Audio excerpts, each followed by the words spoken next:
Hello, welcome to this lecture. In this lecture, we will go through section 1.6 of units and measurements. Okay. I hope I am audible. Okay.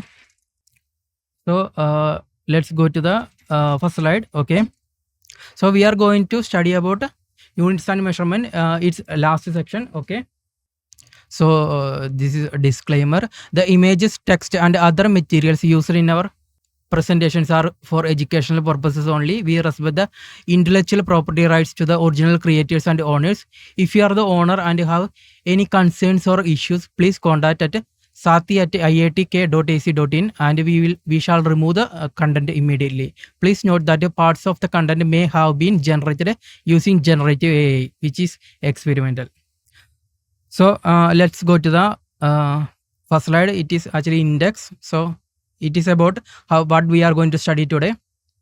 So we study about dimensional analysis and its applications. Okay. 1.6.1 is checking dimensional consistency of equations. This is very important. Most of the questions actually come from this area. And we have two examples of NCERT 1.3 and 1.4. Okay. And 1.6.2 is deducing a relation among the physical quantities. That is, they will give you this quantity A is related to B and C and D, but we have to find the final relation. What is the, how can we write A equal to B square or B raised to 1 by 2? So that is the 1.6.2. So I will explain to you when we come to that slide. Okay. And 1.5 is another example. Okay. And we have summary. Summary is actually not in this set. Okay. Okay, let's go to the next slide. Objective: understanding the dimensional analysis in mathematical operations and equations. Okay. The description of physical behavior is of basic importance, as only those physical quantities can be added or subtracted which have the same dimensions. Okay. It is kind of confusing wording here, but I will explain to you. You cannot add 5 mangoes and 5 apples together. Okay, you can say that 5 mangoes plus 5 apples equal to 10 mangoes. There is no word like that. Okay, so if you add something, that both physical quantity should have the same dimensions. Okay, both should be of same dimensions, then only you can add. It is same for the subtraction process also. Say you have 10 mangoes and you cannot take 5 apples from that group, right? If you have 10 mangoes, you can take 3 mangoes from it or 2 mangoes from it, or total 10 mangoes from it, but you cannot take any apple from that that basket. Okay, so that is the basic idea about saying that the description of physical behavior or is of basic importance, that only having same dimension can be added or subtracted. Physical quantities that have same dimension can be added or subtracted. Okay. One important thing is you can actually multiply or find the ratio of having dimensions of physical quantities having different dimensions. Okay, it is possible here, but if you want to add or subtract, both should have the same dimensions. Okay, is it clear? Hello, if it is clear, you can put some thumbs up sign on the chat box. Okay. So when magnitudes of 2 or more physical quantities are multiplied, their units should be treated the same manner as ordinary algebraic symbols. That means if I am adding one thing I am adding A with I am multiplying A and B. Okay, their units should also be multiplied. Okay, if I am finding the ratio of A and B, if I am finding A by B, their units should also be ratioed. Okay, that means I will give you an example. Pressure equal to force by area, right? Force by area. So what is the unit of pressure? Unit of pressure is unit of force divided by unit of area. Okay, unit of force divided by unit of area. So that will be, unit of force is Newton. Yes. and that is what we mean by that. Units should also be you should go through the same algebraic processes. Okay. Now let's go to the next point. We can cancel identical units in the numerator and denominator. Okay, the same is true for dimensions of physical quantity. Okay, so when we say that force into length by length, okay, you can actually force unit is force, unit of force is Newton, unit of length is meter, and unit of denominator, that is also length, that is also meter. So you when you do that, you can actually cancel this meter and meter. Okay, because both the units and physical quantity both should same through the same mathematical operation. Okay, that is the important thing here. Okay, physical quantities are represented by symbols on both sides of mathematical equation must have the same dimensions. Okay, so what is last thing is saying that if you have a equation, that means if you have equal sign, the dimension on the left side and the dimension on the right side should be same. Okay, it is the same thing as I said that let's change the name of the fruit, like 10 tomatoes won't be equal to 10 what do you say, okay, apples, same thing. Okay, so 10 tomatoes won't be equal to 10 apples. So that means the left side and right side should be of same dimensions. Okay, so one what would we study in this slide, that when we add something, they should have same dimensions, but you can actually multiply and find the ratios, or division. You can do the division even if they are of different dimensions. But if it is an equation, it has a left side equation and a right side equation, then dimension on the left side and right side should be same. Okay, yeah, we are coming to the homogeneity. Okay, so I just explained everything. So this was our objective slide.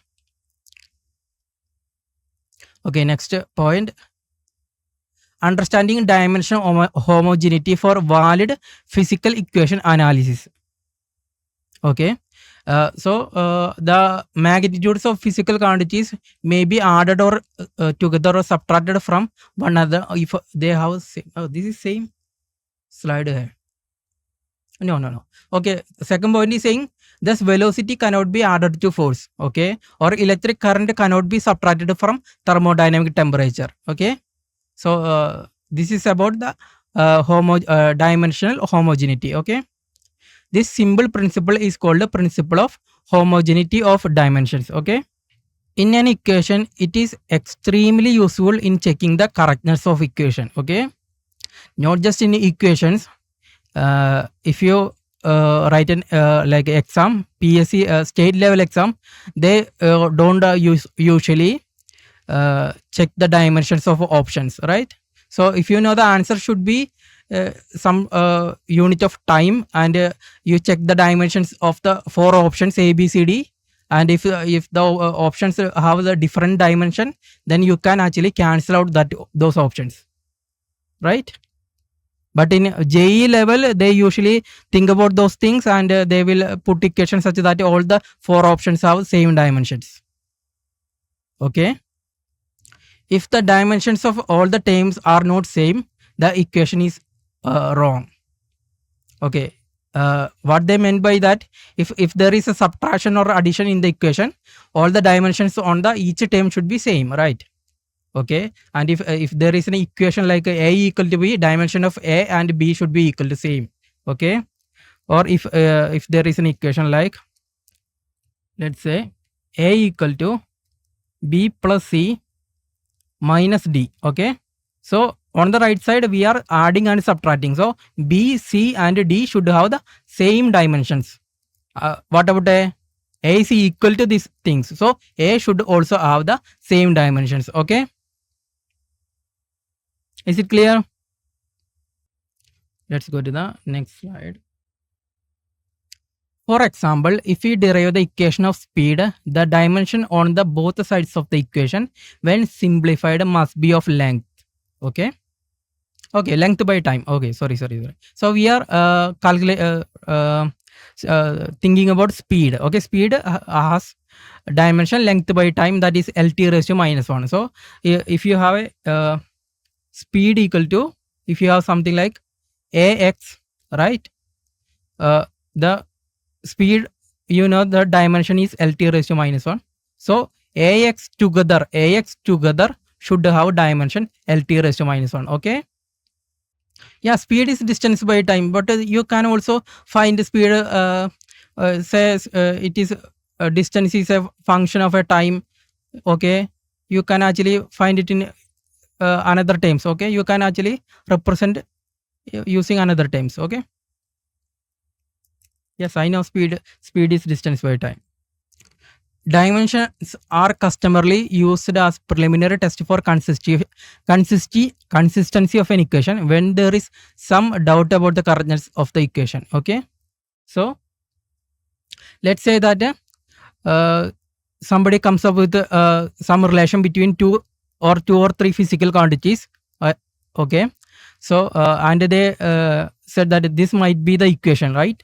So they have said, the scientists actually think that A should be equal to root of B by C. Okay, so first what should we do is, for the correctness, check dimension of A and combined dimension of all this together. Okay, and if they are same, we cannot truly say that the equation is correct, because some another parameter may come into picture. There may be some constant, so we cannot truly say that this is correct. But if dimension of A not equal to dimension of root of B by C, the equation will never be correct. Okay, if dimension of A, say dimension of A not equal to right side dimension, that is dimension of root of B by C, then this equation will never be correct. Okay.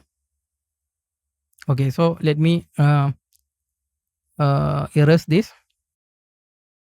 Okay, so when there is a doubt about the correctness of equation, first thing we can do is check the dimension on the left and right. Okay, and check if they are correct.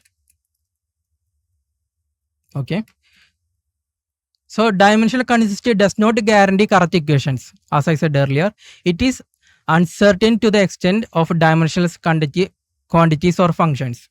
Okay, as I said, there may be some another constant involved, so we don't know about correctness even if dimension is same on left and right side. Okay, the arguments of special functions such as trigonometric, logarithmic and exponential functions must be dimensionless. Okay, this is one of the important point here, because in our question JEE questions, we can actually we will come across questions using this idea, right? So I have this sine omega t. Okay, sine omega t, omega has some dimension, t has some dimension, but together omega t is dimensionless. Okay, so this omega t or sine theta, this theta is called the arguments. Okay, the arguments here, sine theta is the argument. Okay, or we know you know that log x, right? Log x, in log x, x is the argument. Okay, or in exponential function e raised to 3x, this 3x is the argument. So these arguments should be dimensionless. Okay, these arguments should be dimensionless. Okay, so in a question it is said that e raised to a constant into time. Okay, and it is given, right? So and if they are asked what is the dimension of k, okay, what is the dimension of k, what is argument? Yeah, this thing, the value we put to these functions are known as arguments, right? In sine theta is the argument, in log x is the argument, in e raised to 5x is the argument, right?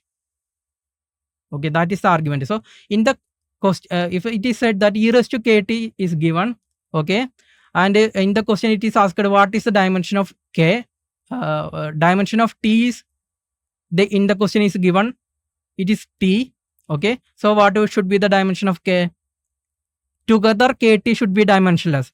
Together kt should have dimension of m raised to 0, l raised to 0, t raised to 0, right?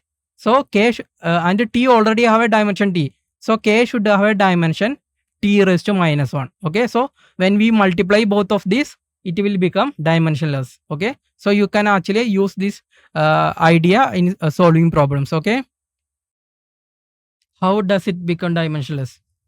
kt become dimensionless because argument should be dimensionless. Okay, argument should be dimensionless. Log x should be dimensionless. That's how the function is defined. That's how sin theta is defined. Okay, that's why we are saying that it is dimensionless. Okay, let's go to the next slide. Okay, in this question they are it is an example. For example, x equal to x0 plus v0 t plus half a t square. The distance x traveled by a particle or body in time t, which starts from the position x0 with an initial velocity v0 at a time t equal to 0 and has a uniform acceleration a along the direction of motion. This everybody knows this equation, right? X equal to x0 plus v0 t plus half a t square. We usually say s equal to ut plus half a t square, right? Okay, but in this equation x0 is the position at a time t equal to 0. Okay, so what we are thinking about the dimensions of each term. Okay, so can you say what should be the dimensions of each term? What should be the dimension of v0 into t? Anyone can answer? The dimension on the left side is L. So dimension on the you used meter. L. Yes. So dimension on the left side is L. So dimensions of the each term x0, v0 t and half a t square all should be L. Okay. Together after the multiplication they should be yes. Oh please. Okay. Don't spam. The left side has the dimension L. So x0 should also have dimension L. v0 t, we know that lt raised to minus 1, that is velocity. Time has dimension t, so lt raised to minus 1 into t will have L dimension. So again satisfies our condition of dimensional homogeneity, and a half a t square. So acceleration is velocity by time, so it will have lt raised to minus 2 as its dimension into t square. So it will also have L as. Let's go to the next slide. Okay, if an equation fails this consistency test, it is proved wrong. But if it passes, it is not proved right. Okay, thus a dimensionally correct equation need not be actually an exact correct equation, but a dimensionally wrong, incorrect or inconsistent equation must be wrong. Right? That I said that if say somebody came up that the physical quantity A must be equal to BC square. Okay, first thing we do is dimensional test, homogeneity. So left side and right side should be of equal same dimension. If dimension of A not equal to dimension of BC square, then for sure we can say that this equation is wrong. Okay, let's go to the next slide. So it is an example. So let us consider an equation of mv square equal to mgh. Okay, where m is the mass of the body, v is the velocity, and g is the acceleration due to gravity, and h is the height. Check whether this equation is dimensionally correct. Okay, so let's do that. Okay, this is answer slide. So what is the dimension on the LHS? LHS is half mv square. Half doesn't have any dimension. So mass of dimension m. Okay, v has dimension, velocity has dimension, lt raised to minus 1. Okay, lt raised to minus 1. But it is a square term. So we have to square both L and t raised to minus 1. So it will be ml square t raised to minus 2. So left side has x equal to ut plus half at square. How can I prove? Okay. So let's go there. So x equal to ut plus half at square, right? So x has dimension L. That is, you guys know that, right? X is displacement, and what is the dimension of u? Ut will be, you have a dimension L t raised to minus 1. Okay. And t has a dimension t raised to 1. So when you multiply this one, you will get a dimension of L, right? So you proved that, yeah, x first term has a dimension L. Now let's check the second one. So half at, dimension of half at. Half doesn't have any dimension. Okay. So half at will be, dimension of A is L t raised to minus 2. Acceleration dimension L t raised to minus 2. At square, what am I writing? Okay. So and t square has the dimension t square. So minus 2 and plus 2 cancel. So we will have dimension L. Okay. So that's how you can prove that this is dimensionally correct. This equation is dimensionally correct, but that is not enough to prove that this equation is correct. Okay. Dimensional correctness doesn't guarantee that the equation is correct, but we already know that this equation is correct. Okay. We can actually solve it using graphs or differentiation and integration methods. Sorry for it. Okay. Some student asked a doubt. Okay. So half mv square, we found that it has a dimension ml square t raised to minus 2. Now let's find the dimension on the right side, that is mgh. Okay. It is correct due to conservation of energy, but how can we prove this, sir? That we will discuss about that when we go to that chapter. In this we are studying about the dimension, so let's stick to that. Okay. So dimensions of RHS are, what is m? M has a dimension m, so both m dimension m. Okay. M have dimension m. G is what? G is acceleration due to gravity. So it will have same dimension as a acceleration, which is L t raised to minus 2. Then last term is h.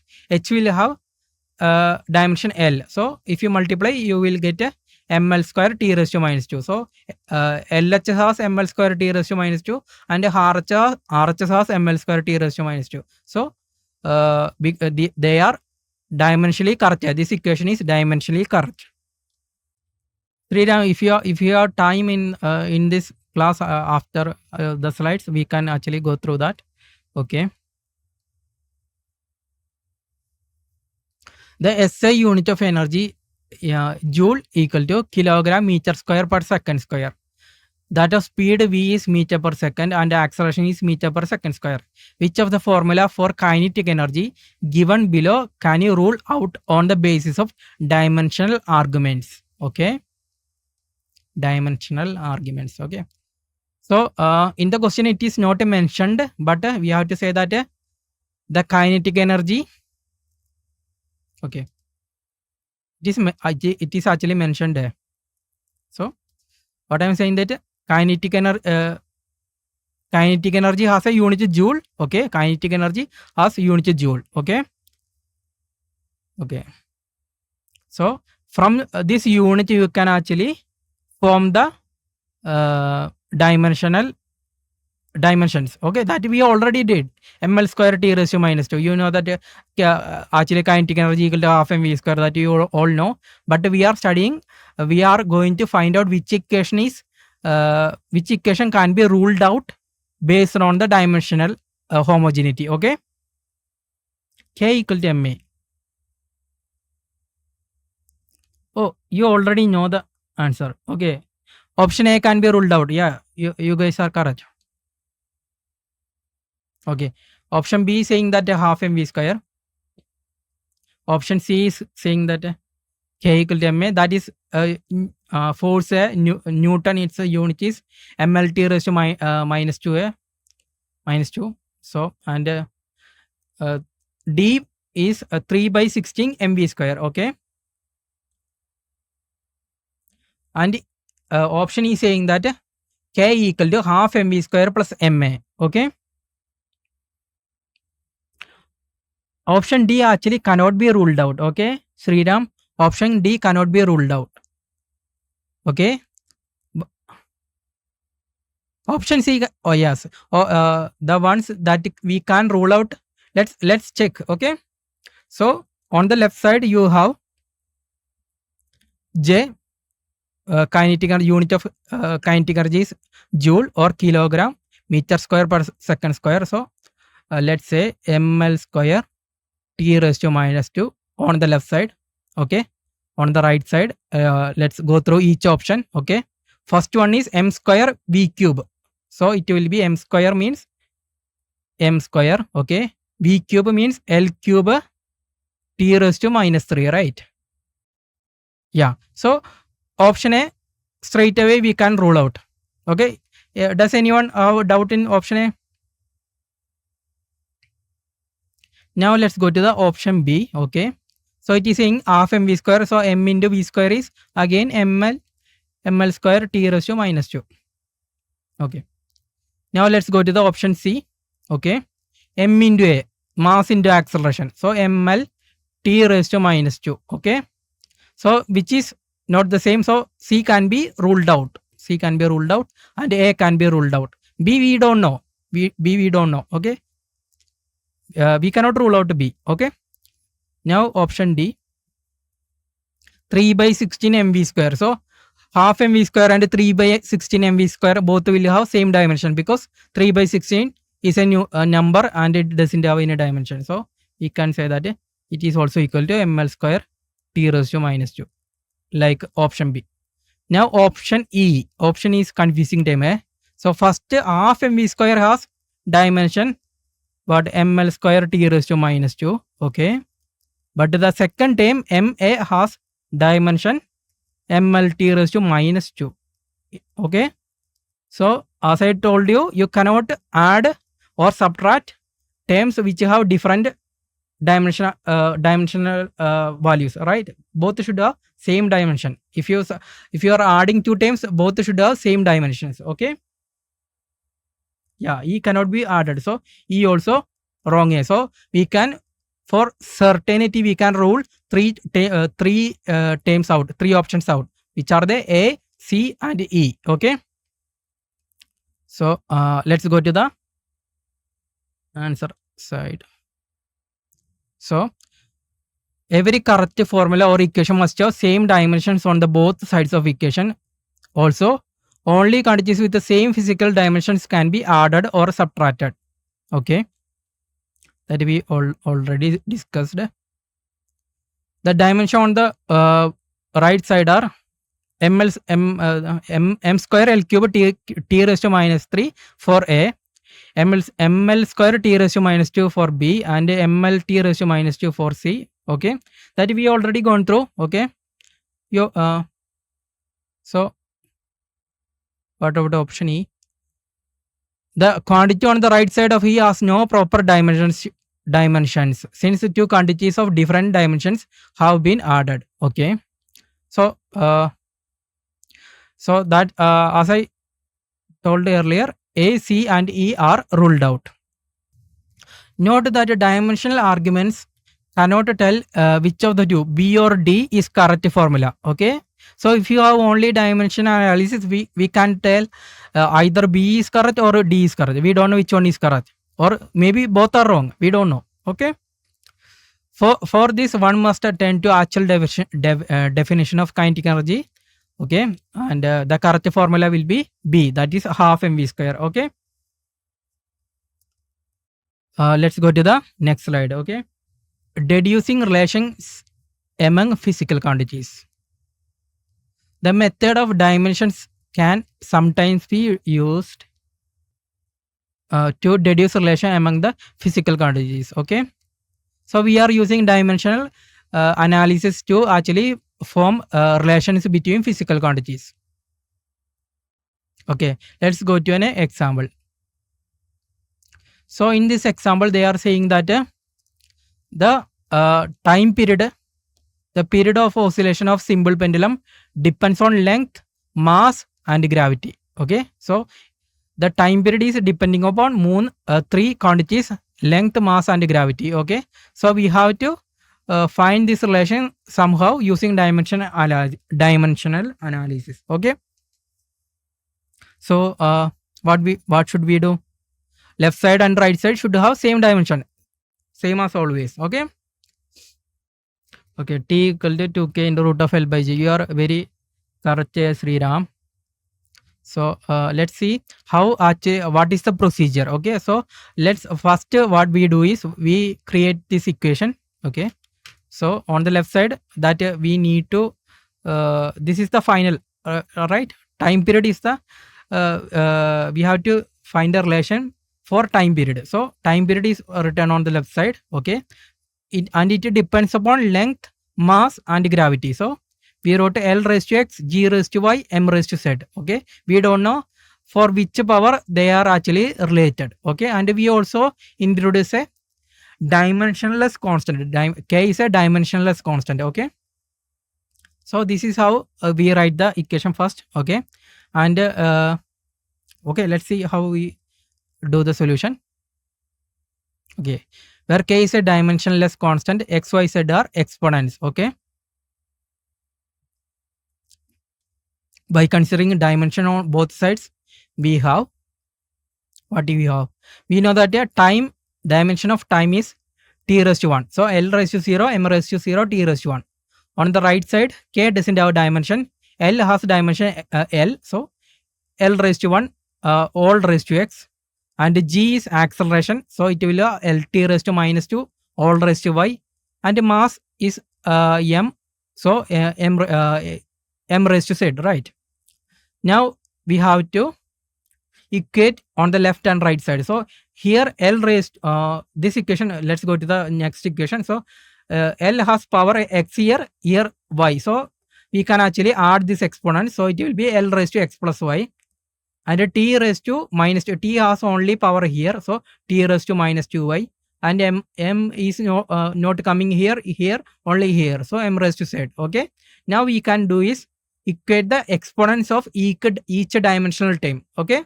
So if the left side is L raised to 0, right side should be equal should be L raised to 0. So yes, t actually we assume that t is a dimensionless quantity. Okay, if t has any dimensions, we cannot get the relation between these quantities. Okay, yeah, k is actually it should be a dimensionless. If k has some dimension, we don't know its power.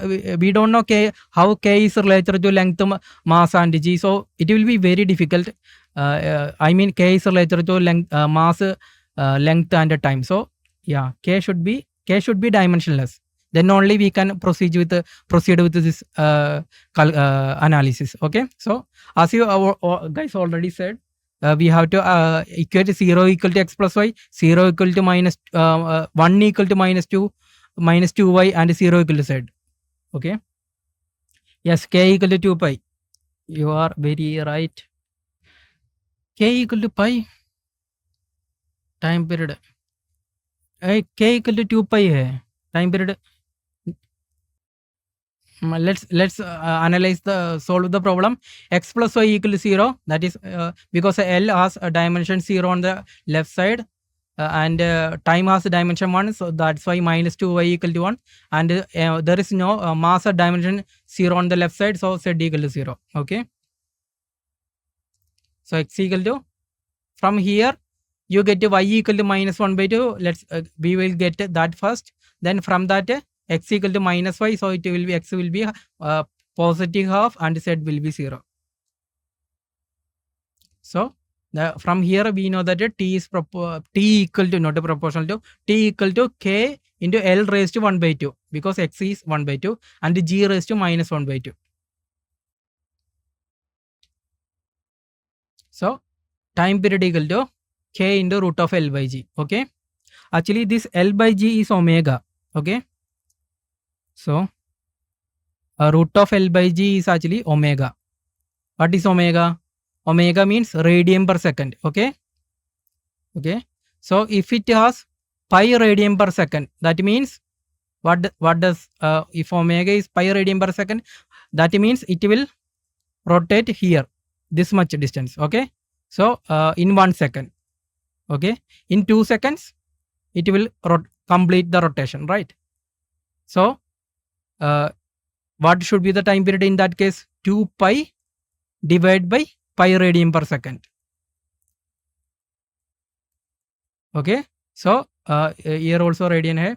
So, radian cancel. You will get 2 seconds. Okay. So, K is actually 2 pi a. Yes, angular velocity. Omega angular velocity. You are correct. So, but we study that in later chapters. Okay. Note that the value of constant k cannot be obtained by this by method of dimensions. Here it does not matter if some number multiplies the right side of this formula because that does not affect its dimension. Actually, k equal to 2 pi. So that time period equal to 2 pi into root of L by G. Okay. So how did we manage to get this equation? By doing dimensional analysis. Okay. Any doubt? Does anyone have doubt? Okay, let's go to the next slide. Okay. Physics is a quantitative science based on measurements of physical quantities. Certain physical quantities have been chosen as fundamental or base quantities. Okay. So there are 7 base quantities. What are they? Length, mass, time, electric current, thermodynamic temperature, amount of substance, and luminous intensity. Okay. So this amount of substance is moles unit and luminous intensity is candela. Okay. You know about length, all other things. So each base quantity is defined in terms of certain basic arbitrary chosen but properly standardized reference standard called unit. Okay. So each base quantity, we have 7 base quantities. We have 7 base quantities and we have units. Okay, which are properly standardized units are there. Okay. So for length we have meter. For mass we have kilogram. For time we have second. For electric current, yes, there is a difference between thermodynamic temperature and temperature. Thermodynamic temperature and temperature. Actually, Kelvin hai, what is the difference between thermodynamic temperature and temperature? Actually, I don't know. I think both are same hai. In temperature, we usually mean it. Yeah, yes. Thermodynamic temperature is absolute temperature. Yes, I think Sri Ram is right. Yes. Yes. Yes. So the one thing, important thing is I got the length can be, we can say length can have units centimeter and meter, right? And 100 centimeter is 1 meter. Okay. So you can find this relation by finding ratios. But in temperature, in the case of temperature, okay, we have what? Celsius and Kelvin. Okay. So 100 Celsius, you cannot do any multiplication and find the Kelvin, right? You cannot find the Kelvin by doing any multiplication. A constant into 100 degrees centigrade will not. No, the main idea is this temperature and this Kelvin scale is different because in centimeter we can actually get 100 centimeter by 100 centimeter can we we can get into meter by doing what? By doing 100, by doing ratio. But to find the Kelvin or division, yeah, to find the Kelvin we have to do what? We have to actually add something. Okay. Usually no other units have this kind of conversion. Okay. So Kelvin and Yes. So 100 degree centigrade will be 100 plus 273 Kelvin, 0.15. Okay. So I think that is the difference between this thermodynamic temperature and actual our Celsius or Fahrenheit scale. Okay. As I said, kilogram and gram you can find by doing division or multiplication, or what I say, minute and second you can actually find them by doing division or ratio, yeah, right, multiplication. But temperature conversion of Kelvin and degree centigrade will not happen by ratios or divisions. That is the main difference between thermodynamic temperature and degree centigrade. So as somebody already pointed out, it is very true that thermodynamic temperature means Kelvin and actual temperature is, or I can say actual temperature, but the temperature is usually degree centigrade. Okay, is it clear? Yeah, like 2 kilogram and 1 kilogram have ratios like 2 into 1, right?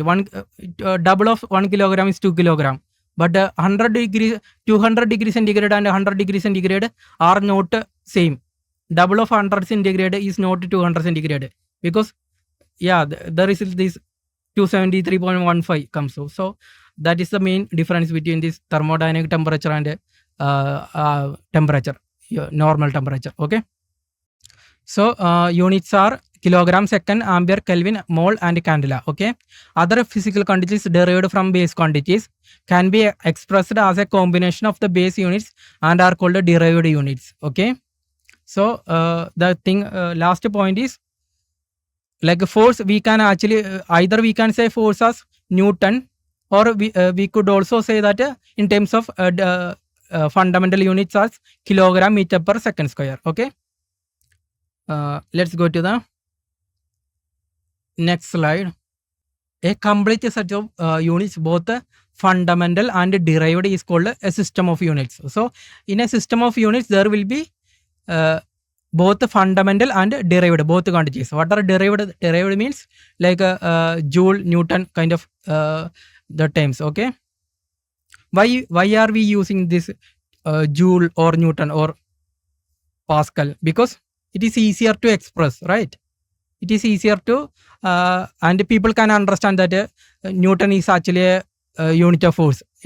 Somebody says that 10 kilogram meter per second square. You don't usually get the picture, but if you say that it is a 10 Newton, you already get the picture, right?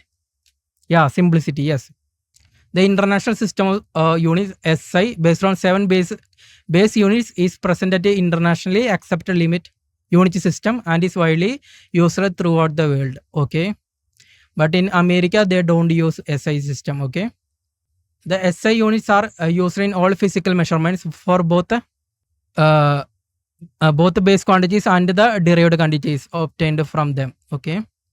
Okay. Certain derived units are expressed by means of SI units with special names such as joule, Newton, watt, etc. The SI units have well defined and internationally accepted unit system. Okay. Unit symbols, what I'm saying. Okay. The SI units have well defined and internationally accepted unit symbols. Okay. Such as M for meter, kilogram for kg for kilogram, and S for second, A for ampere, and N for Newton. Okay. Okay.